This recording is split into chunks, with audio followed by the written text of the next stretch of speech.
ಆದ್ಯಂತವಂತಃ ಕವಯಃ ಪುರಾಣಾ ಸೂಕ್ಷ್ಮ ಬೃಹಂತೋಪ್ಯನುಶಾಸಿತಾರಃ ಸರ್ವಾನ್ ಜ್ವರಾನ್ ಘ್ನಂತು ಮಮಾನಿರುದ್ಧ ಪ್ರದ್ಯುಮ್ನ ಸಂಕರ್ಷಣ ವಾಸುದೇವಾಃ ಶ್ರೀಯತ್ರ ರೂಪಿಣ್ಯುರುಗಾಯ ಪಾದಯೋಃ ಕರೋತಿ ಮಾನಂ ಬಹುಧಾ ವಿಭೂತಿಭಿಃ ಪ್ರೇಂಕಷ್ಟಿತಾಯಾಃ ಕುಸುಮಾಕರಾನುಗೈಃ ವಿಗೀಯಮಾನಾ ಪ್ರಿಯಕರ್ಮ ಗಾಯತಿ ದೇಹೇಂದ್ರಿಯ ಪ್ರಾಣ ಮನೋಭಿಮಾನೋ ಜೀವೋಂತರಾತ್ಮ ಗುಣಕರ್ಮಮೂರ್ತಿಃ ಸೂತ್ರಂ ಮಹಾನಿತ್ಯುರುದೇಹ ಗೀತಃ ಸಂಸಾರ ಆಧಾಪತಿ ಕಾಲತಂತ್ರಃ.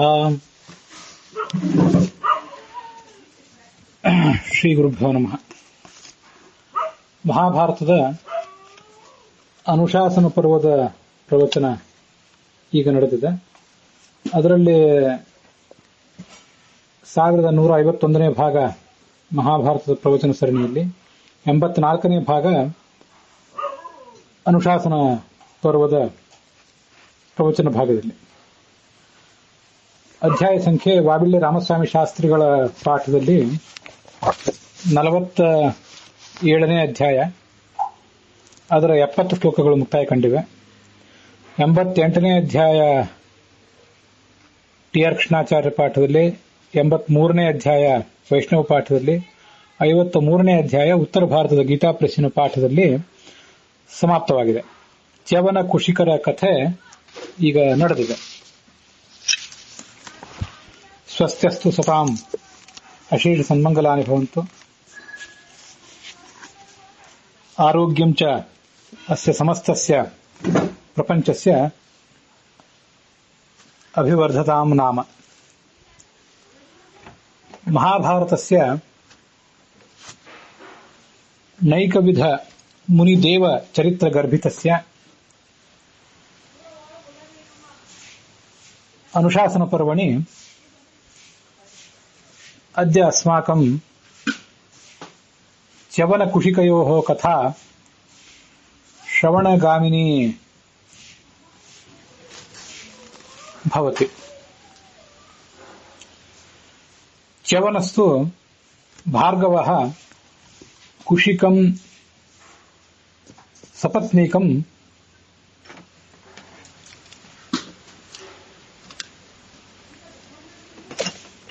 ವಿವಿಧ ರೀತ್ಯ ಪರೀಕ್ಷಾಂಚಕಾರ. ಪರಂತು ಸಹ ಕುಶಿಕಃ ತಸ್ಯ ಪತ್ನಿ ಚ ನೈಕವಿಧಾನಿ ಚ್ಯವನದತ್ತಾನಿ ಕಷ್ಟಾನಿ ಅನುಭೂಯಾಪಿ ನೈವ ಚುಕೂಪತುಃ ನಾಪಿ ವೇದನಾಂ ಪ್ರದರ್ಶಯಾಮಾಸತುಃ.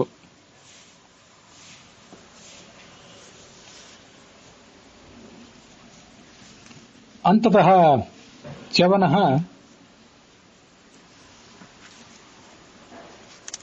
ರಾಜ ದಂಪತಿ ತೌ ನೀರೋಗೌ ಪ್ರಕಾಶಮಾನ ಶರೀರೌ ಚ ಕೃತ್ವಾ ಗಚ್ಚತಂ ರಾಜಗೃಹಂ ಪ್ರತಿ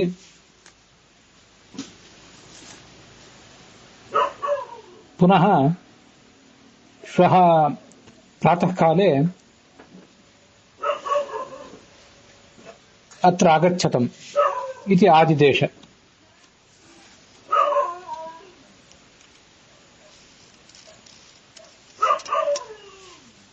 ಸತು ಚ್ಯವನಃ ತತ್ರ ಗಂಗಾತೀರೆ ಸಂಪದ್ಭರಿತಂ ಉದ್ಯಾನವನಮೇಕಂ ಸಸರ್ಜ. ತಸ್ಮಿನ್ ಉದ್ಯಾನವನೆ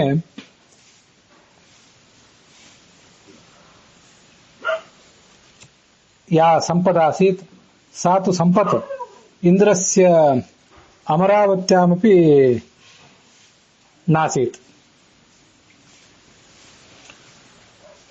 ಚ್ಯವನ ಮತ್ತು ಕುಶಿಕರ ಕಥೆಯನ್ನ ನಾವೀಗ ಕೇಳ್ತಾ ಇದ್ದೇವೆ. ಚ್ಯವನರು ನಾನಾ ವಿಧವಾದ ಕಷ್ಟಗಳನ್ನು ಕೊಟ್ಟರೂ ಕೂಡ ಕುಶಿಕ ಮತ್ತೆ ಆತನ ಪತ್ನಿಯರು ಯಾವುದೇ ರೀತಿಯಾದಂತಹ ದುಃಖವನ್ನು ಅನುಭವಿಸಲಿಲ್ಲ ಅಂತನ್ನೋದನ್ನು ನೋಡಿದ್ದೇವೆ. ಕೊನೆಗೆ ಅವರನ್ನ ಹರಸಿ ನಾಳೆ ಬೆಳಿಗ್ಗೆ ನನ್ನನ್ನು ಇಲ್ಲಿ ಗಂಗಾ ತೀರಕ್ಕೆ ಬಂದು ಕಾಣಿರಿ ಅಂತ ಆ ಚ್ಯವನ ಹೇಳಿದ ಅನ್ನುವಲ್ಲಿಗೆ ಆ ಕಥಾ ಮುಕ್ತಾಯ ಕಂಡಿತ್ತು. ಈ ಚ್ಯವನರು ನಾನಾ ರೀತಿಯಾಗಿ ಕುಶಿಕನನ್ನ ಪರೀಕ್ಷಿಸಿದರು ಅಂತ ಏನು ಬಂತಲ್ಲ, ಅಲ್ಲಿ ಆ ಕುಶಿಕ ಮತ್ತು ಆತನ ದಂಪತಿ ಇಬ್ರು ಕೂಡ ಚ್ಯವನರಿಗೆ ಮಾಡಿದಂಥ ತೈಲಾಭ್ಯಂಗದ ಬಗ್ಗೆ ಕೂಡ ಬಂದಿತ್ತು. ಶತಪಾಕೇನ ತೈಲೇನ 100 ಬಾರಿ ಕಾಯಿಸಿದಂಥ ಒಂದು ತೈಲವನ್ನ ಆ ರಾಜ ಮತ್ತು ರಾಣಿ ಇಬ್ಬರು ಕೂಡ ಆ ಚ್ಯವನನಿಗೆ ಲೇಪಿಸಿದರು ಅಂತ ಅಲ್ಲಿ ಕಥಾ ಬಂದಿತ್ತು. ಅದು ಲಕ್ಷಾಲಂಕಾರಕ್ಕೆ ಸಮ್ಮತವಾದ ಪಾಠದಲ್ಲಿ ಶತಪಾಕ ಅಂತಿಲ್ಲದೆ ಶ್ರುತಪಾಕ ಅಂತಿತ್ತು. ಕಳೆದ ದಿವಸ ಅದನ್ನು ಹೇಳಿದ್ದೆ. ಅದರ ಬಗ್ಗೆ ಮತ್ತಷ್ಟು ವಿಷಯಗಳನ್ನು ಈಗ ನಾನು ಹೇಳಬೇಕಾಗಿದೆ. ಶ್ರುತಪಾಕ ಅನ್ನುವ ಶಬ್ದಕ್ಕೆ ಲಕ್ಷಾಲಂಕಾರ ತೈಲೇನ ಶ್ರುತಪಾಕೇನ ತೈಲೇನ ಇತ್ಯತ್ರ ಶ್ರುತತ್ವಾತ್ ಪಾಕಃ ಯಸ್ಯತೇನ ತೈಲೇನ.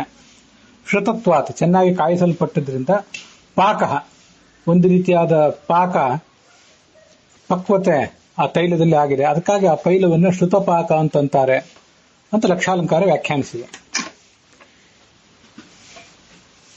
ಶ್ರುತಪಾಕ ಅನ್ನುವ ಶಬ್ದದಲ್ಲಿ ಶ್ರುತ ಅನ್ನೋ ಶಬ್ದವು ಒಂದೇ ಅರ್ಥವನ್ನ, ಪಾಕ ಅನ್ನುವ ಶಬ್ದವು ಅದೇ ಅರ್ಥವನ್ನು ಹೇಳ್ತದೆ.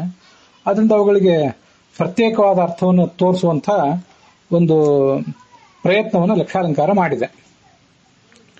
ಆದರೆ ಎಲ್ಲ ಕಡೆ ಶತಪಾಕ ಅನ್ನುವ ಶಬ್ದವೇ ಬಳಕೆಯಲ್ಲಿರೋದನ್ನು ಗಮನಿಸಿದರೆ ಮತ್ತು ಇಂಥ ಅನೇಕ ಅಸ್ತವ್ಯಸ್ತತೆಗಳನ್ನು ಲಕ್ಷಾಲಂಕಾರ ಈ ಹಿಂದೆ ಕೂಡ ಮಾಡಿದೆ ಅನ್ನೋದನ್ನು ಗಮನಿಸಿದರೆ ಲಕ್ಷಾಲಂಕಾರದ ಈ ಅರ್ಥವನ್ನ ಕಡೆಗಣಿಸುವುದೇ ಯೋಗ್ಯ ಅಂತ ಕಾಣಿಸ್ತದೆ. ಆಯುರ್ವೇದದಲ್ಲಿ ಶತಪಾಕ ತೈಲ, ಸಹಸ್ರಪಾಕ ತೈಲ ಅಂತ ಹೀಗೆಲ್ಲ ತೈಲಗಳು ಕಾಣ್ತವೆ. ಆ ತೈಲ ಒಂದನ್ನ ಅದಕ್ಕೆ ಕೆಲವು ಔಷಧಗಳನ್ನು ಸೇರಿಸಿ 100 ಬಾರಿ, ಕೆಲವೊಂದು ಬಾರಿ 101 ಬಾರಿ, 1000 ಬಾರಿ ಹೀಗೆಲ್ಲ ಅದನ್ನ ಕುದಿಸಿ ಪ್ರೊಸೆಸ್ ಮಾಡಿ ಮುಂದೆ ಅದನ್ನ ಹಚ್ಚಿಕೊಳ್ಳಿಕ್ಕೆ ಹೇಳ್ತಾರೆ. ಗಡೂಚಿ ಅಥವಾ ಗುಡೂಚಿ ಇರಬೇಕು, ಶತಪಾಕ ತೈಲ, ಕ್ಷೀರಬಲ ತೈಲ, ಹೀಗೆ ಮೊದಲಾದ ಅನೇಕ ತೈಲಗಳು ನಮ್ಗೆ ಇವತ್ತಿಗೂ ಕೂಡ ಸಿಗ್ತವೆ. ಅದು ಆಯುರ್ವೇದದ ಒಂದು ಪರಂಪರೆ. ಅದು ಎಷ್ಟು ಬಾರಿ ಅದು 100 ಬಾರಿ ಅಥವಾ 1000 ಬಾರಿ ಅದನ್ನು ಕುದಿಸಿ ತಯಾರು ಮಾಡಿದಾಗ ಅದರಲ್ಲಿ ಒಂದು ಗುಣ ಅಭಿವೃದ್ಧಿ ಆಗ್ತದೆ ಅಂತ ಕೂಡ ಕಳೆದ ದಿವಸ ಹೇಳಿದ್ದೆ. ಈ 100 ಬಾರಿ ಕಾಯಿಸುವುದನ್ನು ಎಷ್ಟು ದಿವಸದಲ್ಲಿ ಮಾಡಬೇಕು? ಮೂರೇ ದಿವಸದಲ್ಲಿ ಕಾಯಿಸಬೇಕು ಅಂತ ಕೆಲವು ಔಷಧಗಳಿಗೆ ಹೇಳ್ತಾರೆ. 7 ದಿವಸದಲ್ಲಿ ಕಾಯಿಸಬೇಕು ಅಂತ, 21 ದಿವಸದಲ್ಲಿ ಕಾಯಿಸಬೇಕು ಅಂತ ಹೇಳ್ತಾರೆ. ಅಂತೂ ಒಂದೊಂದು ರೀತಿಯಾದ ತೈಲವನ್ನ ಒಂದೊಂದು ರೀತಿಯಲ್ಲಿ ಒಂದೇ ದಿವಸದಲ್ಲಿ 100 ಬಾರಿ ಕಾಯಿಸುವುದಲ್ಲ. ಕೆಲವಕ್ಕೆ 3 ದಿವಸಗಳಲ್ಲಿ 100 ಬಾರಿ ಕಾಯಿಸುವುದು, ಕೆಲವನ್ನ 7, ಕೆಲವನ್ನ 21 ದಿವಸಗಳಲ್ಲಿ 100 ಬಾರಿ ಕಾಯಿಸುವುದು, ಹೀಗೆಲ್ಲ ವಿವರಗಳನ್ನ ವರ್ಣನೆ ಮಾಡಿರ್ತಾರೆ. ಕೆಲವುದಕ್ಕೆ ಒಂದು ಯಾವುದಾದ್ರೂ ನಿರ್ದಿಷ್ಟವಾದ ದ್ರವ್ಯವನ್ನ ಒಂದು ಪ್ರಮಾಣದಲ್ಲಿ ಹಾಕಿ ಮತ್ತೊಂದು ದ್ರವ್ಯವನ್ನ ಅದರ 100 ಪ್ರಮಾಣದಲ್ಲಿ ಹಾಕಿ ಅದನ್ನ ಕಾಯಿಸುವುದು ಎಲ್ಲವೂ ಕೂಡ ಚರಕ ಮೊದಲಾದ ಸಂಹಿತಾ ಗ್ರಂಥಗಳಲ್ಲಿ ನಮಗೆ ಕಾಣಿಸ್ತದೆ. ಶತೇನ ಯಷ್ಟಿ ಮಧುಕಾತ್ ಸತ್ಯಂ ದಶಗುಣಂ ಪಯಃ. ನಾನು ಸ್ವಲ್ಪ ಶ್ಲೋಕಗಳನ್ನ ಅಸ್ತವ್ಯಸ್ತವಾಗಿ ಹೇಳಿರಬಹುದು. ತಸ್ಮಿನ್ ತೈಲಂ ಚತುರ್ದ್ರೋಣೆ ಮಧುಕಸ್ಯ ಫಲೇನತು. ಇದು ಚರಕದಲ್ಲಿ ಕಂಡುಬಂತಹ ಒಂದು ಶ್ಲೋಕ. ಆಮೇಲೆ ಹೆಚ್ಚು ನಾವು ವಿವರಿಸಬೇಕಾಗಿಲ್ಲ. ಒಂದೊಂದು ಪ್ರಸಂಗದಲ್ಲಿ ಒಂದೊಂದು ರೀತಿಯ ತೈಲಗಳನ್ನು ಮಾಡಿದ್ದನ್ನ ಅಲ್ಲಿ ಹೇಳ್ತಾ ಇರ್ತಾರೆ. ಹೀಗೆ ಶತಪಾಕ ತೈಲ ಅಂತನ್ನುವುದು ಪ್ರಾಚೀನ ಪರಂಪರೆಯಲ್ಲಿ ಆಯುರ್ವೇದ ಅತ್ಯಂತ ಸುಸಮೃದ್ಧವಾಗಿ ನಮ್ಮಲ್ಲಿ ಏನು ಬಳಕೆಯಲ್ಲಿತ್ತು ಅದನ್ನೆಲ್ಲ ಗಮನಿಸಿದವರಿಗೆ ಇದು ಗೊತ್ತಿದ್ದೇ ಇರ್ತದೆ. ಆಯುರ್ವೇದವನ್ನು ಓದುವವರಿಗೆ ಈ ಮಹಾಭಾರತದ ಅನುಶಾಸನ ಪರ್ವದಲ್ಲಿ ಶತಪಾಕ ತೈಲದ ಒಂದು ದೃಷ್ಟಾಂತ ಇದೆ ಅಂತ ಕಂಡು ಬಂದ್ರೆ ಇದು ಅವರಿಗೆ ತಾವು ಉಲ್ಲೇಖಿಸಿಕೊಳ್ಳಬಹುದಾದಂತಹ ಒಂದು ಅಂಶ ಆಗ್ತದೆ. ಹೀಗೆ ಮಹಾಭಾರತದಲ್ಲಿ ಕೂಡ ಉಲ್ಲೇಖದಲ್ಲಿದೆ ಇದು ಅಂತೇಳಿ. ಮಹಾಭಾರತವನ್ನು ಓದುವವರಿಗೆ ಆಯುರ್ವೇದದಲ್ಲಿ ಹೀಗೆಲ್ಲ ಗಡೂತಿ ಶತಪಾಕ ತೈಲ, ಕ್ಷೀರಬಲ ತೈಲ ಮೊದಲಾದವುಗಳನ್ನು ತಯಾರು ಮಾಡ್ತಾರೆ ಅಂತನ್ನುವ ಸಂಗತಿಯು ಕೂಡ ಗೊತ್ತಿರಬೇಕಾಗ್ತದೆ. 100 ಬಾರಿ ಅದನ್ನು ಯಾಕೆ ಕಾಯಿಸ್ತಾರೆ ಅನ್ನುವ ಸಂಗತಿಗಳೆಲ್ಲ ನಮಗೆ ಹೀಗೆ ತಿಳಿದಿರಬೇಕಾಗ್ತದೆ. ಅದೇನೂ ಇಲ್ಲದೆ ಹೋದ್ರೆ ಇದು ಶತಪಾಕ ತೈಲ ಹೋಗಿ ಶ್ರುತಪಾಕ ತೈಲ ಅಂತ ಯಾರೋ ಒಬ್ರು ಪ್ರತಿ ತೆಗೆಯುವರು ಅಸ್ತವ್ಯಸ್ತ ಮಾಡಿದ್ದಾರೆ. ಅದನ್ನ ಈ ಲಕ್ಷಾಲಂಕಾರದ ಕರ್ತೃಗಳು ಹೇಗಾರು ಮಾಡಿ ಅದಕ್ಕೊಂದು ಅರ್ಥ ಹೇಳಬೇಕಲ್ಲ. ಶತ ಇದ್ದದ್ದು ಶ್ರುತ ಆದ್ಮೇಲೆ ಶ್ರುತಪಾಕ ತೈಲ ಅನ್ನೋದಕ್ಕೆ ಕಾಯಿಸಲ್ಪಟ್ಟಿರುವುದರಿಂದ ಪಕ್ವವಾದ ತೈಲ ಅಂತ ಒಂದು ಅರ್ಥವನ್ನು ಹೇಳಿ ಅದಕ್ಕೊಂದು ವ್ಯಾಖ್ಯಾನವನ್ನು ಮಾಡಬೇಕಾಗ್ತದೆ. ಹೀಗಾದ್ರಿಂದ ಶತಪಾಕ ತೈಲ ಅಂತನ್ನೋದೊಂದು ಇತ್ತು ಅಂತನ್ನೋದು ಅದು ಮಹಾಭಾರತಾದಿ ಕಾಲಗಳಲ್ಲೂ ಇತ್ತು, ಇನ್ನೂ ಹಿಂದೂ ಇತ್ತು ಅಂತನ್ನೋದು ಆಯುರ್ವೇದವನ್ನು ಓದುವವರ ಗಮನಕ್ಕೂ ತಪ್ಪಿ ಹೋಗ್ತದೆ. ಮಹಾಭಾರತವನ್ನು ಓದುವವರ ಗಮನಕ್ಕೂ ಕೂಡ ಅದು ತಪ್ಪಿ ಹೋಗ್ತದೆ. ಯಾವುದೋ ಒಂದು ಅಪಪಾಠವನ್ನು ಇಟ್ಕೊಂಡು ಮುಂದುವರೆದಂತ ಆಗ್ತದೆ. ಅದರಿಂದ ಇಬ್ಬರಿಗೂ ಕೂಡ ಅಂಥ ಒಂದು ಹಾನಿ ಇದೆ. ಅಂಥ ಅಪಪಾಠಗಳನ್ನು ಮುಂದುವರಿಸುವುದರಿಂದ ಮತ್ತು ಅದನ್ನು ವ್ಯಾಖ್ಯಾನಿಸುವುದರಿಂದ ಅದನ್ನು ಗಮನಿಸಬೇಕು. ಇದೇ ಪ್ರಸಂಗದಲ್ಲಿ ಇದ್ರ ಬಗ್ಗೆ ಆಲೋಚನೆ ಮಾಡ್ತಿದ್ದಾಗ ನನಗೆ ಕರ್ಣ ಪರ್ವದಲ್ಲಿ ಕಂಡು ಬರುವಂತಹ ಒಂದು ಶಬ್ದ, ಆ ಶಬ್ದದ ಬಗ್ಗೆ ಕೂಡ ಒಬ್ಬರು ಶ್ರೋತೃಗಳು ಕಬ್ಬಿಣ ಮೊದಲಾದ ಲೋಹಗಳ ಪರಿಣತರವರು ಅವ್ರು ಹೇಳಿದಂತಹ ಒಂದು ಸಂಗತಿ ಬಗ್ಗೆ ಹೀಗೆ ನನಗೆ ಗಮನಕ್ಕೆ ಬಂತು. ಇದು ಈ ಕರ್ಣ ಪರ್ವದ ಯುದ್ಧ ಮೊದಲಾದ ಪ್ರಸಂಗಗಳನ್ನು ವರ್ಣನೆ ಮಾಡುವಂತಹ ಒಂದು ಭಾಗ. ಅಲ್ಲಿ ಕೆಲವು ಬಾಣಗಳನ್ನ ವರ್ಣನೆ ಮಾಡಿದ್ದಾರೆ. ಇದು ಅಲ್ಲಿ ಮಾತ್ರ ಅಲ್ಲ, ಬೇರೆ ಕಡೆನೂ ಬಂದಿದ್ದಿರಬಹುದು. ನಮಗೀಗ ಸದ್ಯ ಅದು ಕಾಣಿಸುವುದು ಕರ್ಣ ಪರ್ವದಲ್ಲಿ ಅಂತ ನಾವು ತಿಳ್ಕೊಳ್ಬೇಕು. ಜಾತರೂಪಮಯೈಹಿ ಪುಂಖೈಹಿ ಶರಾಂಶ್ಚ ನತಪರ್ವಣಃ ತೈಲಧೌತಾಂಶ್ಚ ನಾರಾಚಾನ್ ನಿರ್ಮುಕ್ತಾನಿವ ಪನ್ನಗಾನ್. ಎಣ್ಣೆಯಲ್ಲಿ ಅದ್ದಿ ತೆಗೆದ ಕೆಲವು ಬಾಣಗಳು, ಅದಕ್ಕೆ ಬಂಗಾರದ ರೆಕ್ಕೆಗಳಿದ್ದವು. ಅಂಥ ಬಾಣಗಳನ್ನ ಈ ನಿರ್ಮುಕ್ತ ಪನ್ನಗ ಅಂದ್ರೆ ಹೊರಕಳಚಿದ ಹಾವಿನಂತೆ ಅವು ಅಪಾಯಕರವಾಗಿದ್ದವು, ಶೀಘ್ರವಾಗಿ ಪ್ರಯಾಣ ಮಾಡುವಂಥವಾಗಿದ್ದವು, ಕೂಡ ಶೀಘ್ರವಾಗಿ ಬಿಲ್ಲಿನಿಂದ ಮುನ್ನುಗ್ಗುವಂಥವಾಗಿದ್ದವು. ಅದು ನಮ್ಗೆ ಗೊತ್ತಾಗೋದು. ತೈಲಧೌತ ಎಣ್ಣೆಯಲ್ಲಿ ಅದ್ದಿ ತೆಗೆದದ್ದು ಅಂತಿದೆಯಲ್ಲ, ಇದನ್ನು ಓದಿದವರೊಬ್ಬರು ಈ ಥರ ನನಗೊಂದು ಮಾಹಿತಿ ಹೇಳಿದರು. ಈ ಕಬ್ಬಿಣವನ್ನ ತಗೊಂಡು ನಾನಾ ಥರದ ಉಪಕರಣಗಳನ್ನು ಮಾಡುವಾಗ ಸುಮಾರು 1250ರಿಂದ 1600 ಡಿಗ್ರಿ ಸೆಲ್ಸಿಯಸ್ ಬಿಸಿಯಲ್ಲಿ ಅದನ್ನ ಬಿಸಿ ಮಾಡ್ತಾರೆ. ಇದನ್ನು ತಂಪು ಮಾಡುವುದು ಕೆಲವು ಬಾರಿ ಎಣ್ಣೆಯಲ್ಲಿ ತಂಪು ಮಾಡ್ತಾರೆ, ಕೆಲವು ಬಾರಿ ನೀರಿನಲ್ಲಿ ತಂಪು ಮಾಡ್ತಾರೆ. ಎಣ್ಣೆಯಲ್ಲಿ ತಂಪು ಮಾಡಲ್ಪಟ್ಟದ್ದೇನಿರ್ತದಲ್ಲ ಅದಕ್ಕೆ ಕೋಲ್ಡ್ ರೋಲ್ಡ್ ಅಂದ್ರೆ CR ಅಂತ ಕರೀತಾರಂತೆ. ಆ ಕಬ್ಬಿಣಕ್ಕೆ ಆಯಿಲ್ ಡ್ರೆಂಚ್ಡ್, ಎಣ್ಣೆಯಲ್ಲಿ ಅದ್ದಿ ತೆಗೆಯಲ್ಪಟ್ಟದ್ದು. ಅದಕ್ಕೆ ಶಕ್ತಿ ಹೆಚ್ಚು. ಅದಕ್ಕೆ ಆ ಎಣ್ಣೆಯಲ್ಲಿ ಅದ್ದಿದ್ದೇನಿರ್ತದೆ ಶಕ್ತಿ ಹೆಚ್ಚು ಅಂತ ನಾನು ಹೇಳಿದಲ್ಲ, ಅದು ಇನ್ನೊಂದು ಕಬ್ಬಿಣಕ್ಕೆ, ಇದಕ್ಕಲ್ಲ. ಇದರ ಗುಣಗಳೇನು? ತೈಲಧೌತವಾದ ಆ ಕಬ್ಬಿಣದ ಉಪಕರಣದ ಗುಣ ಏನು? ಅದು ಬಗ್ಗುತ್ತದೆ, ಬೆಂಡ್ ಆಗ್ತದೆ. ಮತ್ತೆ ಅದರಲ್ಲಿ ಎಣ್ಣೆಯಲ್ಲಿ ಅದ್ದಿ ತೆಗೆದಿರ್ತಾರೆ, ಎಣ್ಣೆ ಆವಿಯಾಗಿ ಹೋಗುವುದರಿಂದ ಅದು ಹಗುರವಾಗಿರ್ತದೆ ಕೂಡ ಅಂತ ವರ್ಣನೆ ಮಾಡ್ತಾರೆ. ಇನ್ನು ಹಾಟ್ ರೋಲ್ಡ್ ಅಥವಾ ವಾಟರ್ ಡ್ರೆಂಚ್ಡ್ HR ಅಂತ ಏನು ಕಬ್ಬಿಣ ಇರ್ತದೆ ಇನ್ನೊಂದು, ಅದಕ್ಕೆ ಶಕ್ತಿ ಹೆಚ್ಚು.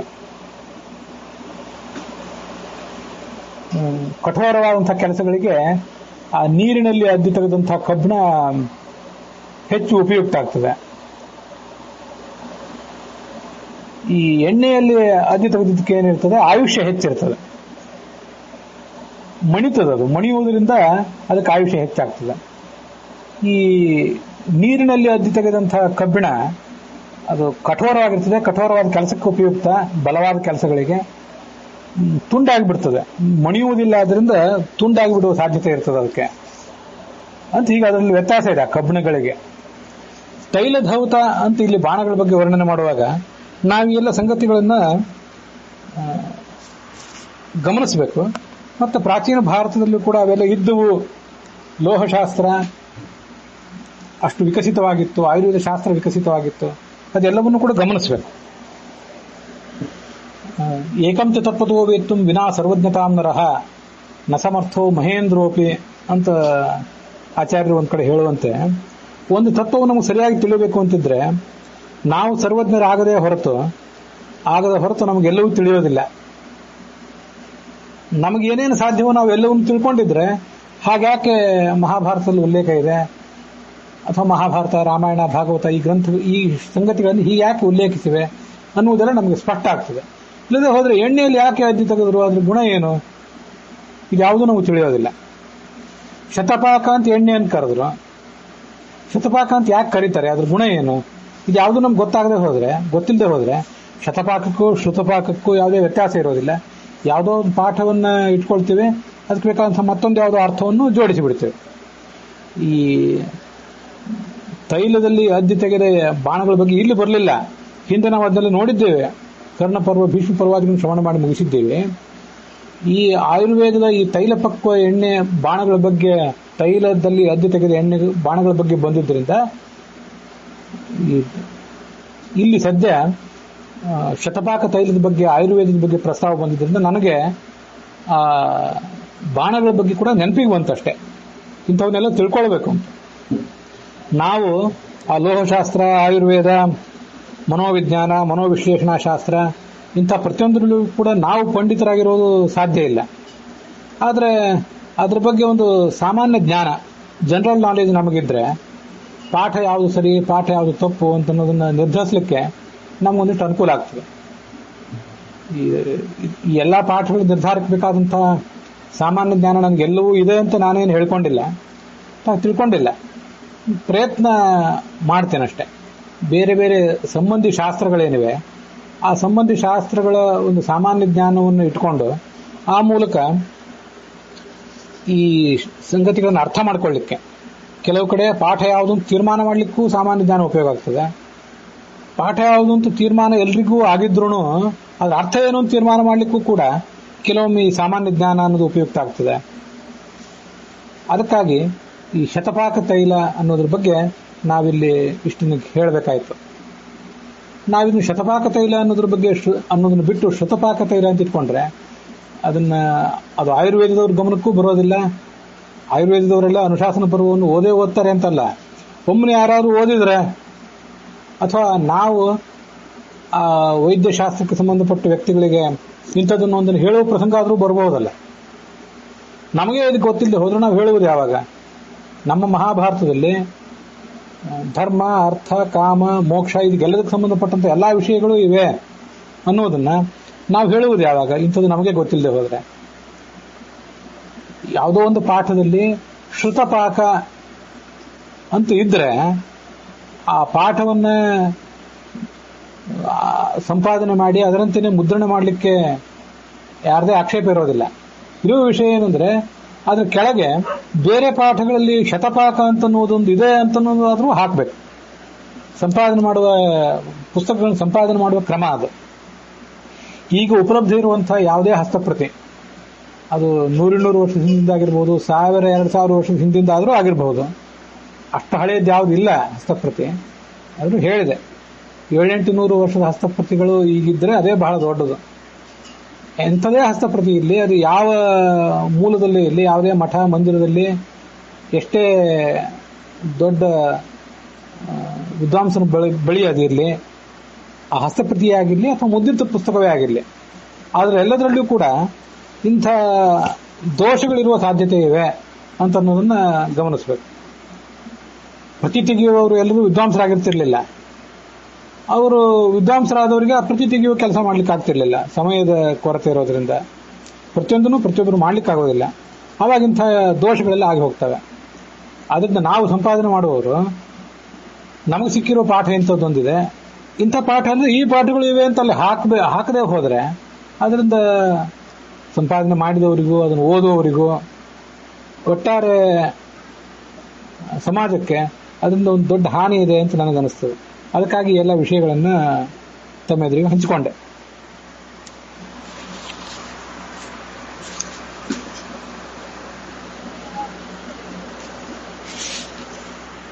ಇವತ್ತಿನ ಅಧ್ಯಾಯವನ್ನು ಈಗ ನೋಡೋಣ.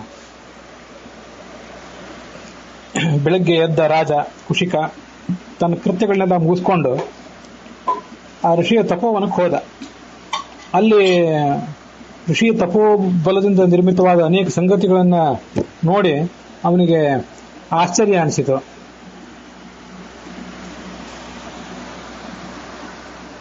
ಮಾವಿನ ಮರಗಳು, ಕೇದಿಗೆ ಮರಗಳು, ಇವೆಲ್ಲವನ್ನೂ ಕೂಡ ನೋಡಿದ.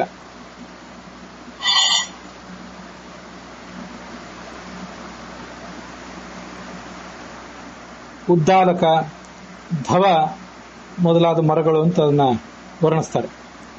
ಉದ್ದಾಲಕಾನ್ ಧವಾನ್, ಆಲೋಕ ಅಶೋಕಾನ್ ಮುಚುಕುಂದಾಂಶ, ಅದಕ್ಕೆಲ್ಲದಕ್ಕೂ ಕೂಡ ಕೇದಿಗೆ ಮರ ಅಂದ್ರೆ ಕೇದಿಗೆ ಮರಗಳು, ಉದ್ದಾಲಕ ಅಂದ್ರೆ ಚಳ್ಳೆ ಮರ ಅಂತ ಇಲ್ಲೊಂದು ಕಡೆ ಅರ್ಥ ಬರೆದಿದ್ದಾರೆ ಕನ್ನಡದ ಅನುವಾದದಲ್ಲಿ. ಅಶೋಕ ವೃಕ್ಷಗಳು, ಮುಂದೆ ಕೋಲು ಮಳ್ಳಿಗೆ ಗಿಡಗಳು ಅಂತ ಅದರ ವರ್ಣನೆ ಇದೆ. ಮುಚುಕುಂದ ವೃಕ್ಷ ಅಂದ್ರೆ ಕೋಲು ಮಲ್ಲಿಗೆ, ಮುಂದೆ ಹೂವರಳಿದಂಥ ಬೇರೆ ಬೇರೆ ವೃಕ್ಷಗಳು, ಸಂಪಿಗೆ ಮರಗಳು, ತಿಲಕ ವೃಕ್ಷಗಳು, ಹಲಸಿನ ಮರಗಳು, ಪನಸ ಅಂದ್ರೆ ಹಲಸು, ವಂಜುಲ ವೃಕ್ಷ ಅಂದ್ರೆ ಅದಕ್ಕೆ ಬೆತ್ತದ ಗಿಡ ಅಂತ ಕೂಡ ಬರೆದಿದ್ದಾರೆ. ಕಣಗಿಲೆ ಗಿಡ, ಕರ್ಣಿಕಾರ ಅಂದ್ರೆ ಕಣಗಿಲೆ ಗಿಡ, ಇದೆಲ್ಲವನ್ನು ಕೂಡ ರಾಜ ಸಪತ್ನೀಕನಾಗಿ ಅಲ್ಲಿ ನೋಡಿದ. ಮಹಾಭಾರತದಲ್ಲಿ ಬರುವ ಪ್ರತಿಯೊಂದು ಮಾಹಿತಿಯೂ ಕೂಡ ಬಹಳ ಮಹತ್ವದ್ದಾಗ್ತದೆ. ಅದನ್ನು ನೋಡಿದವರು ಏನೇನು ಒಂದೊಂದು ಕಾಲದಲ್ಲಿ ನಮ್ಮ ದೇಶದಲ್ಲಿ ಇತ್ತು, ಯಾವುದನ್ನು ಈಗೆಲ್ಲ ಕಳ್ಕೊಂಡಿದ್ದೀವಿ, ಈಗ ಎಲ್ಲ ಈ ವೃಕ್ಷ ಪ್ರಭೇದಗಳು ಇವೆಯಾ, ಅದನ್ನು ಕೂಡ ಚರ್ಚೆ ಮಾಡಬಹುದು. ಇಡೀ ಮಹಾಭಾರತದಲ್ಲಿ ನಾವು ಗಮನಿಸುವುದಾದರೆ ಎಷ್ಟೋ ವೃಕ್ಷಗಳ ಬಳ್ಳಿಗಳ ಹೆಸರುಗಳು ಕೂಡ ಅಲ್ಲಿ ಬರ್ತವೆ. ಅದ್ರ ಬಗ್ಗೆ ಒಂದು ಸಣ್ಣ ಪ್ರತ್ಯೇಕವಾದ ಲೇಖನವನ್ನೇ ಸಿದ್ಧಪಡಿಸಬಹುದು.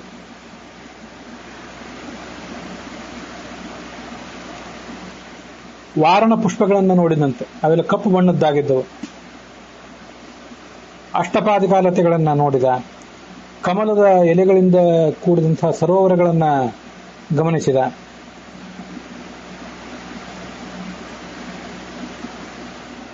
ಎಲ್ಲಾ ಋತುಗಳಲ್ಲೂ ಹೂ ಕೊಡುವಂತಹ ನಾನಾ ಥರದ ವೃಕ್ಷಗಳು, ಬಿಸಿ ನೀರಿನ ಬುಗ್ಗೆಗಳು, ಚಿನ್ನದ ಮಂಚಗಳು, ನಾನಾ ಥರದ ಕೋಗಿಲೆಗಳು, ಬಿಳಿಯ ಕೊಕ್ಕರೆಗಳು, ಇದೆಲ್ಲವನ್ನೂ ಅವನು ನೋಡಿದ.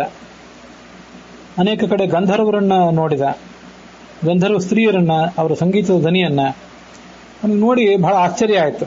ವೇದಾಧ್ಯಯನದ ಧ್ವನಿ ಕೆಲವು ಕಡೆ ಅವನಿಗೆ ಕೇಳಿ ಬಂತು. ಸ್ವಪ್ನೋಯಂ ಚಿತ್ತವಿಭ್ರಂಶಃ, ನನಗೇನಾದರೂ ಕನಸು ಬೀಳುತ್ತಿದೆಯೋ ಅಥವಾ ನನ್ನ ಮನಸ್ಸಿನಲ್ಲೇ ಏನಾದರೂ ಭ್ರಮ ಉಂಟಾಗಿದೆಯೋ ಅಂತ ಅನ್ಕೊಂಡ ಅವನು.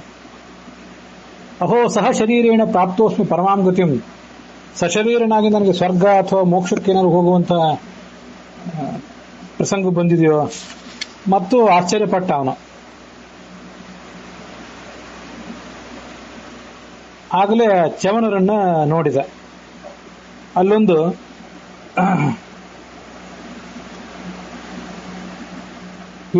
ವಿಮಾನ ಅಂದ್ರೆ ನಾವು ವಾಹನ ಅಂತ ತಿಳ್ಕೊತೀವಿ, ವಾಹನ ಅಲ್ಲ. ತಸ್ಮಿನ್ ವಿಮಾನೆ ಅಂದ್ರೆ ಉಪ್ಪರಿಗೆ ಮನೆ. ಎಲ್ಲ ಕಡೆ ವಿಮಾನ ಅಂದ್ರೆ ವಿಮಾನವೇ ಆಗ್ಬೇಕಾಗಿಲ್ಲ, ಉಪ್ಪರಿಗೆ ಮನೆ. ಕೆಲವು ಕಡೆ ವಿಮಾನ ಅಂದ್ರೆ ವಿಮಾನ ಅಂತಾನೆ ಅನುವಾದಿಸಿದ್ದಾರೆ, ಅದ್ರಲ್ಲಿ ಅಷ್ಟು ಸರಿ ಕಾಣಿಸೋದಿಲ್ಲ. ಅವರನ್ನು ನೋಡಿ ಒಳಗೆ ಹೋದ, ಅವರಲ್ಲಿ ಕಾಣಲೇ ಇಲ್ಲ, ಅವ್ರು ಮಲಗಿದ ಹಾಸಿಗೆಯೂ ಕಾಣಲಿಲ್ಲ. ಮತ್ತೊಂದು ಕಡೆ ನೋಡಿದ, ಒಂದ್ ಕಡೆ ಅವರು ಜಪ ಮಾಡ್ತಿರೋದನ್ನು ಗಮನಿಸಿದ. ಸ್ವಲ್ಪ ಹೊತ್ತಿನಲ್ಲಿ ಅಪ್ಸರೆಯರು, ಗಂಧರ್ವರು ಎಲ್ಲವೂ ಕೂಡ ಅದೃಶ್ಯವಾಗಿ ಹೋಯಿತು. ಬರೇ ದರ್ಭೆ ಹುತ್ತ, ಬರೀ ಗಂಗಾ ನದಿಯ ತೀರ. ಅವನಿಗೆ ಆಶ್ಚರ್ಯ ಅನಿಸಿತು. ತನ್ನ ಪತ್ನಿಗೆ ಹೇಳಿದ, ಭದ್ರೆ ನೋಡು ಅಂತ ಹೇಳಿದ ಅವಳಿಗೆ. ತಪಸ್ಸಿನ ಬಲದಿಂದ ಮುಂದೆ ಮತ್ಯಾವ ಬಲ ಇದೆ? ದುರ್ಲಭವಾದ ದೃಶ್ಯಗಳನ್ನೆಲ್ಲ ನೋಡಿದ್ವಲ್ಲ ನಾವು. ತ್ರಿಲೋಕದ ಸಂಪತ್ತು ಸಿಗುವುದಕ್ಕಿಂತಲೂ ತಪಸ್ಸು ಅಂತ ಅನ್ನೋದು ಬಹಳ ದೊಡ್ಡದು. ಬ್ರಹ್ಮರ್ಷಿಯಾದಂತಹ ಚ್ಯವನನ ಶಕ್ತಿ ಅಂತದ್ದು ನೋಡು. ಬೇರೆ ಲೋಕಗಳನ್ನು ಅವನು ಬೇಕಾದ್ರೆ ಸೃಷ್ಟಿ ಮಾಡುವಂತಹ ಶಕ್ತಿ ಇದ್ದವನವನು.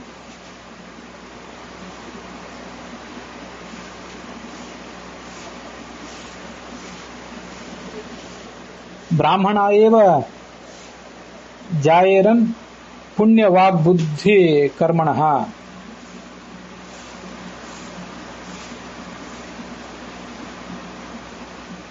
ಬ್ರಾಹ್ಮಣ್ಯವನ್ನ ಪಡ್ಕೊಳ್ಳೋದು ಬಹಳ ಕಷ್ಟ. ನಿಜವಾದ ಅರ್ಥದಲ್ಲಿ ಬ್ರಾಹ್ಮಣನಾಗೋದು ಬಹಳ ಕಷ್ಟ. ರಾಜನಾಗಿ ಮೆರೆದಾಡುವುದು, ಸ್ಥಾನಮಾನಗಳನ್ನು ಗಳಿಸುವುದೇನು ಕಷ್ಟದ ಕೆಲಸ ಅಲ್ಲ. ಹೀಗೆ ಅವರಿಬ್ಬರು ಆಲೋಚನೆ ಮಾಡ್ತಿದ್ದಾಗಲೇ ಚ್ಯವನ ಅವರಿಬ್ಬರನ್ನು ಕರೆದ, ಇಲ್ಲಿ ಬನ್ನಿ ಅಂತ ಹೇಳಿ. ಇವರು ಹೋಗಿ ಅವನಿಗೆ ನಮಸ್ಕರಿಸಿದರು. ನೀನು ಪಂಚ 5 ಜ್ಞಾನೇಂದ್ರಿಯ, ಕರ್ಮೇಂದ್ರಿಯ, 5 ಜ್ಞಾನೇಂದ್ರಿಯ, 5 ಕರ್ಮೇಂದ್ರಿಯ ಮತ್ತು ಮನಸ್ಸು ಎಲ್ಲವನ್ನೂ ಕೂಡ ಗೆದ್ದಿದ್ದಿ. ಮಹಾ ಸಂಕಟದಿಂದ ಪಾರಾಗಿದ್ದೆ. ಒಂದು ಸಣ್ಣ ಅಣುವಿನಷ್ಟಾದರೂ ತಪ್ಪು ನಿನ್ನಲ್ಲಿ ನನಗೆ ಕಾಣಲಿಲ್ಲ. ನನಗೆ ಅನುಮತಿ ಕೊಡು. ನಾನು ಎಲ್ಲಿಂದ ಬಂದಿದ್ನೋ ಅಲ್ಲೇ ಹೋಗ್ತೇನೆ. ಅದಕ್ಕೆ ಈ ರಾಜ ಹೇಳಿದ,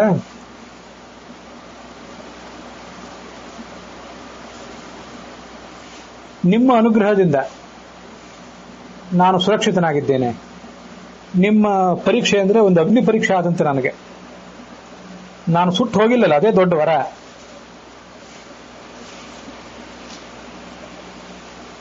ನನ್ನ ಕುಲವನ್ನೆಲ್ಲ ನೀನು ರಕ್ಷಿಸಿದ್ದಿ. ನನ್ನ ಜೀವನ ಸಾರ್ಥಕವಾಗಿದೆ. ಜೀವಿತೇಚ ಪ್ರಯೋಜನಂ. ಇದು ನಾನು ಇಷ್ಟರವರೆಗೆ ರಾಜ್ಯಾಡಳಿತ ಮಾಡಿದ ಮತ್ತೆ ತಪಸ್ಸು ಮಾಡಿದ ಫಲ ಆಗಿದೆ. ಆದರೆ ನನಗೆ ಕೆಲವು ಸಂಶಯಗಳಿವೆ. ಆ ಸಂಶಯಗಳನ್ನ ನೀವು ಪರಿಹರಿಸಬೇಕು ಅಂತ ಅವನು ಕೇಳಿಕೊಂಡ. ಆ ಏನು ಸಂಶಯಗಳನ್ನು ಪರಿಹರಿಸಿದ ಅನ್ನೋದನ್ನ ಮುಂದಿನ ಅಧ್ಯಾಯದಲ್ಲಿ ನೋಡ್ತೇವೆ.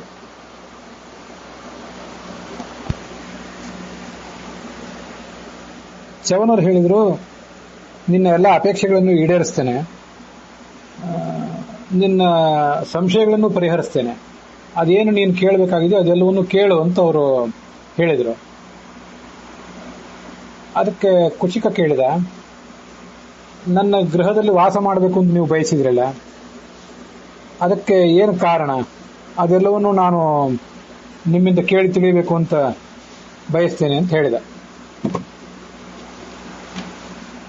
ನೀವು 21 ದಿವಸಗಳವರೆಗೆ ಒಂದೇ ಮಗ್ಗುಲಿನಲ್ಲಿ ಮಲಗಿದ್ರಿ, ಮತ್ತೆ ಇನ್ನೊಂದು ಮಗ್ಗುಲಿನಿಂದ ಮತ್ತೊಂದು ದಿವಸ ಮಲಗಿದ್ರಿ, ಅಭ್ಯಂಗ ಸ್ನಾನ ಆದ್ಮೇಲೆ ಹೊರಟೋದ್ರಿ, ಪದಾರ್ಥಗಳನ್ನೆಲ್ಲ ಸುಟ್ಟು ಹಾಕಿದ್ರಿ, ಬೊಕ್ಕಸದ ಧನವನ್ನೆಲ್ಲ ಎಲ್ಲ ಕಡೆ ಹಂಚಿದ್ರಿ, ರಮ್ಯವಾದ ಉದ್ಯಾನವನ ತೋರಿಸಿದ್ರಿ. ಇದೆಲ್ಲದರ ಉದ್ದೇಶ ಏನು? ಅದಕ್ಕೆ ಚ್ಯವನರು ಹೇಳಿದರು, ಹಿಂದೆ ದೇವತೆಗಳ ಒಂದು ಸಭೆಯಲ್ಲಿ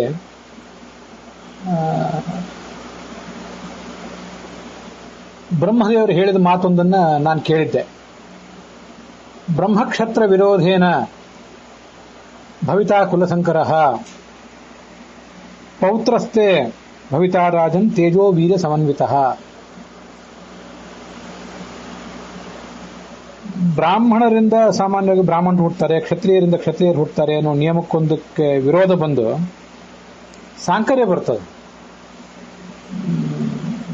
ಕ್ಷತ್ರಿಯರ ವಂಶದಲ್ಲಿ ಹುಟ್ಟಿದ ಒಬ್ಬ ವ್ಯಕ್ತಿ ಬ್ರಾಹ್ಮಣನಾಗ್ತಾನೆ, ಬ್ರಾಹ್ಮಣರ ವಂಶದಲ್ಲಿ ಹುಟ್ಟಿದಂತಹ ಒಬ್ಬ ವ್ಯಕ್ತಿ ಕ್ಷಾತ್ರ ಪ್ರವೃತ್ತಿಯನ್ನು ತೋರಿಸ್ತಾನೆ.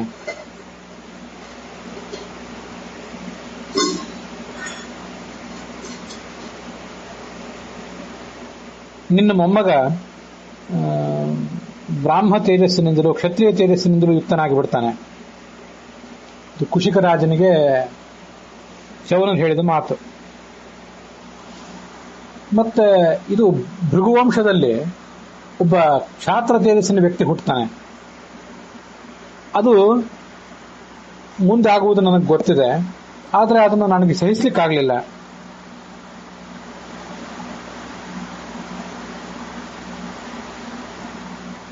ಏನಾದರೂ ಮಾಡಿ ಈ ಧರ್ಮ ಸಂಕರಕ್ಕೆ ಕಾರಣ ಆಗುವಂಥ ನಿನ್ನ ಕುಶಿಕ ವಂಶವನ್ನ ನಾಶಪಡಿಸಿ ಬಿಡಬೇಕು ಅಂತ ನಾನು ನಿನ್ನ ಅರಮನೆಗೆ ಬಂದೆ. ನನಗೆ ಸೇವಾ ಮಾಡ್ತಿರುವಂತ ನಿಮಗಿಬ್ರಿಗೂ ಗಂಡ ಹೆಂಡತಿಗೆ ಹೇಳಿದೆ. ಆದರೆ ನನ್ನ ಸೇವಾದಲ್ಲಿ, ನೀವು ಮಾಡಿದ ಸೇವಾದಲ್ಲಿ ಯಾವುದೇ ದೋಷ ನನಗೇನು ಕಾಣಲಿಲ್ಲ. 21 ದಿವಸ ಒಂದೇ ಮಗ್ಗುಲಾಗಿ ಮಲಗಿದ್ದಾಗ ನೀನು ನನ್ನನ್ನು ಎಚ್ಚರ ಮಾಡಬಹುದಾ, ಅವಾಗ ನಾನು ಶಾಪ ಕೊಡಬಹುದಾ ಅಂತ ಕಾಯ್ದೆ. ನೀನು ನನ್ನ ಎಚ್ಚರಿಸಲಿಲ್ಲ, ನನಗೆ ತೊಂದರೆ ಕೊಡಲಿಲ್ಲ. ಇದ್ದಕ್ಕಿದ್ದಂತೆ ಎಚ್ಚರಗೊಂಡು ನಾನು ಎಲ್ಲೋ ಹೊರಟು ಹೋದಾಗ ಎಲ್ಲಿ ಹೋಗ್ತಿ ಅಂತ ನೀನು ಕೇಳಿಬಿಟ್ಟಿದ್ರೆ ನಾನು ಶಾಪ ಕೊಡಬಹುದು ಅಂತ ಅನ್ಕೊಂಡಿದ್ದೆ. ಆದರೆ ಆ ಎಲ್ಲ ಪರೀಕ್ಷೆಗಳಲ್ಲಿಯೂ ಕೂಡ ನೀನು ತೇರ್ಗಡೆಯನ್ನು ಹೊಂದಿದೆ. ಊಟ ತರಿಸಿದೆ, ಅದನ್ನು ಸುಟ್ಟಾಕಿದೆ. ಅವಾಗಾದ್ರೂ ನಿನಗೇನಾದ್ರು ಊಟ ಯಾಕೆ ತರಿಸಿದ್ರಿ, ಸುಟ್ಟಾಕಿದ್ರೆ ಯಾಕೆ ಅಂತ ನೀನು ಕುಪಿತನಾಗಿ ಕೇಳಬಹುದು ಅಂತ ಅನ್ಕೊಂಡಿದ್ದೆ. ನೀನು ಆಗ್ಲೂ ಏನು ಕೇಳಲಿಲ್ಲ. ನಾನು ಮಾಡಿದ್ದೆಲ್ಲವನ್ನೂ ನೀನು ಸಹಿಸಿಕೊಂಡಿ. ನಾನು ಕೂತಿದ್ದಾಗ ರಥವನ್ನ ನೀನು ನಿನ್ನ ಪತ್ನಿ ಎಳೆದಿರಿ. ನಿನ್ನ ಬೊಕ್ಕಸದ ಧನ ಎಲ್ಲ ವ್ಯರ್ಥ ಆಗುವಂತೆ ಮಾಡಿದೆ. ಅದನ್ನ ಎಲ್ಲರಿಗೂ ಹಂಚಿಬಿಟ್ಟೆ. ನಿನಗೆ ಯಾವ ಕಾರಣಕ್ಕೂ ಸಿಟ್ಟು ಬರಲಿಲ್ಲ. ನನ್ನ ಪರೀಕ್ಷೆಗಳೆಲ್ಲ ಅಲ್ಲಿಗೆ ಮುಗಿದವು.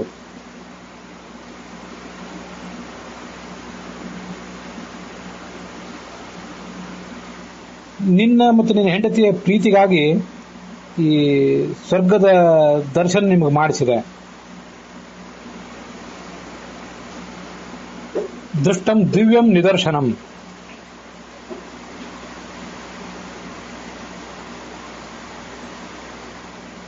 ನಾನು ಅದೆಲ್ಲವನ್ನೂ ತೋರಿಸಿದಾಗ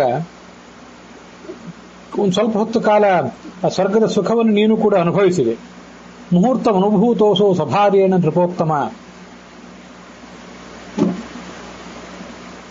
ತಪಸ್ಸಿನ ಬಲ ಏನು, ಬ್ರಾಹ್ಮಣ್ಯದ ಬಲ ಏನು ಅಂತನ್ನೋದನ್ನ ನಾನು ನಿನಗೆ ತಿಳಿಸಿದೆ. ನಿನ್ನ ಮನಸ್ಸಿನಲ್ಲಿ ಆ ಒಂದು ಆಸೆ ಇತ್ತು. ಏನು ಬಯಸಿದೆ ನೀನು? ರಾಜ ಆಗುವುದು, ಇಂದ್ರ ಪದವಿಯನ್ನು ಪಡ್ಕೊಳ್ಳುವುದಕ್ಕಿಂತ ಬ್ರಾಹ್ಮಣ್ಯವನ್ನು ಗಳಿಸುವುದು ಬಹಳ ಮಹತ್ವದ್ದು. ಬ್ರಾಹ್ಮಣ್ಯಂ ಕಾಂಕ್ಷಸೆ ಹಿತ್ವಂ ತಪಸ್ಸು ಪೃಥ್ವೀಪತೆ. ಏವಮೇತದ್ಯಥಾತತ್ವಂ ಬ್ರಾಹ್ಮಣ್ಯಂ ತಾತ ದುರ್ಲಭಂ.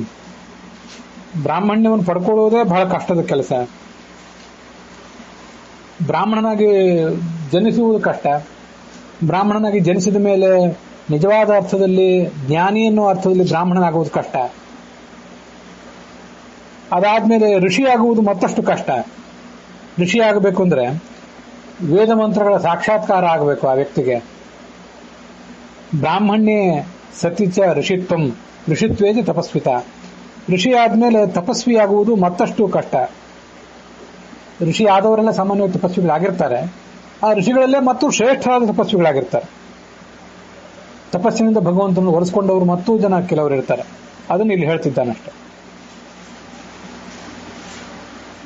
ಒಂದು ರಾಜ್ಯವನ್ನು ಪಡ್ಕೊಂಡು ಅಧಿಕಾರಸ್ಥನಾಗಿ ಮೆರೆಯುವುದಕ್ಕಿಂತ ಬ್ರಾಹ್ಮಣನಾಗಿ ಜನಿಸುವುದು ಬಹಳ ಅದ್ಭುತ ಅನ್ನುವ ನಿನ್ನ ಹಂಬಲವನ್ನು ನಾನು ತಿಳ್ಕೊಂಡೆ.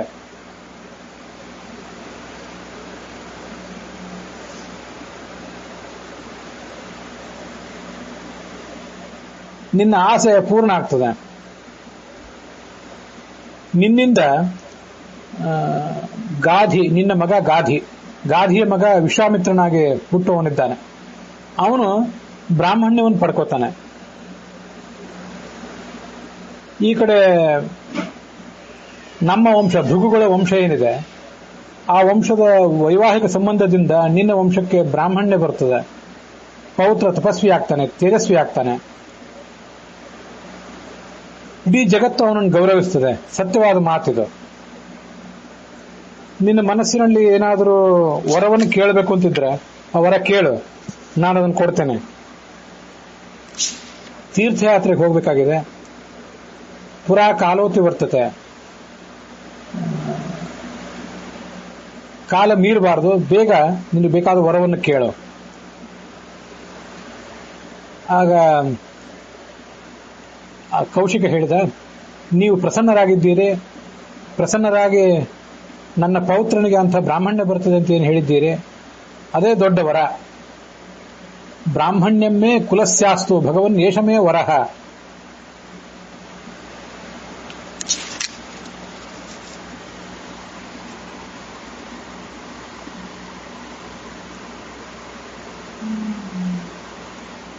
ಪುನಶ್ಚ ಆಖ್ಯಾತುಮಿಚ್ಛಾಮಿ ಭಗವನ್ ವಿಸ್ತರೇಣ ವೈ ಕಥಮೇಷ್ಯತಿ ವಿಪ್ರತ್ವಂ. ಈಗೆಲ್ಲ ಕಥೆ ಹೇಳಿದ್ರಲ್ಲ ನೀವು, ಇದನ್ನ ಇನ್ನೂ ವಿವರವಾಗಿ ಹೇಳಿ.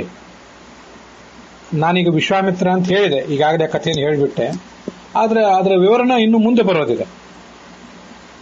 ಅದೇನು ಅಂತ ಹೇಳಿ ಅಂತ ಈ ಕುಶಿಕ ಕೇಳಿದ. ಅದಕ್ಕೆ ಚವನರು ಇನ್ನು ಮುಂದಿನಂತೆ ಅದನ್ನು ವಿವರಿಸ್ತಾರೆ. ಅದನ್ನ ಮುಂದಿನ ಭಾಗದಲ್ಲಿ ನಾವು ಶ್ರವಣಕ್ಕೆ ತಂದುಕೊಳ್ಳೋಣ. ನಾವೀಗ ನೋಡಿದ ಅಧ್ಯಾಯ ಬಹಳ ಮಹತ್ವದ್ದು. ನಿತ್ಯ ದೇವರ ಪೂಜೆ ಮಾಡುವಾಗ, ಬ್ರಹ್ಮಯಜ್ಞ ಮಾಡುವಾಗ ಬ್ರಾಹ್ಮಣ್ಯಮ್ಮೇ ಕುಲಸ್ಯಾಸ್ತು,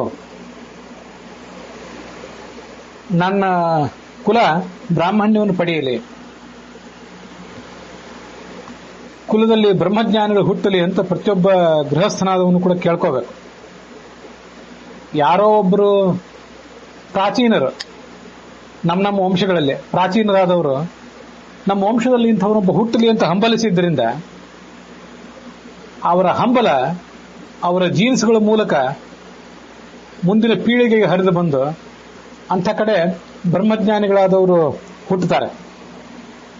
ಅವರು ಮಾಡಿದ ಪ್ರಾರ್ಥನೆಯಂತೆ ಅವರ ಮುಂದಿನ ಪೀಳಿಗೆಯವರು ಹುಟ್ಟಿರ್ತಾರೆ.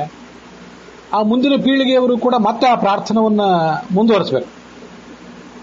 ಬ್ರಾಹ್ಮಣ್ಯಮ್ಮೇ ಕುಲಸ್ಯಾಸ್ತು ಭಗವನ್ ಯೇಷಮೇ ವರಹ.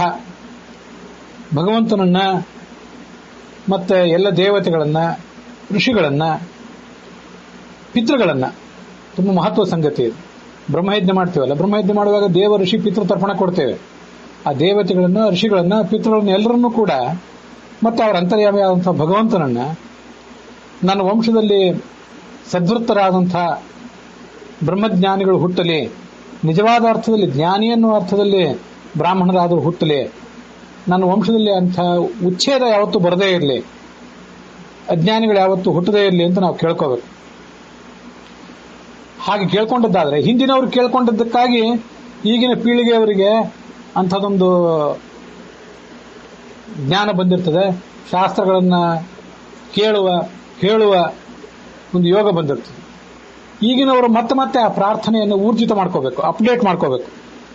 ಅದರ ಮೂಲಕ ಮುಂದಿನವರಿಗೆ, ಮುಂದಿನ ಪೀಳಿಗೆಗಳಿಗೆ, ಅದರ ಮುಂದಿನ ಪೀಳಿಗೆಗಳಿಗೆ ಇಂಥ ಒಂದು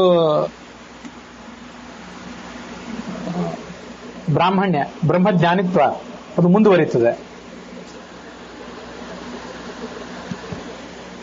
ಇಂಥ ಒಂದು ಪ್ರಾರ್ಥನೆಯನ್ನು ನಾವು ಯಾವತ್ತೂ ಕೂಡ ಮಾಡಬೇಕು. ದೇವತೆಗಳನ್ನ, ಋಷಿಗಳನ್ನ ಮತ್ತು ಪಿತೃಗಳನ್ನು ಕುರಿತು, ಭಗವಂತನನ್ನು ಕುರಿತು ಅಂತ ನಮಗೆ ತುಂಬಾ ಅದ್ಭುತವಾಗಿ ತಿಳಿಸುವಂತಹ ಒಂದು ಅಧ್ಯಾಯ ಇದು. ಅಲ್ಲಿಗೆ ಈ ಭಾಗ ಸಮಾಪ್ತವಾಗಿದೆ. ಮುಂದಿನ ಚವನನ ಆ ವಿವರವನ್ನು ನಾಳೆ ದಿವಸ ನಾವು ಕೇಳೋಣ.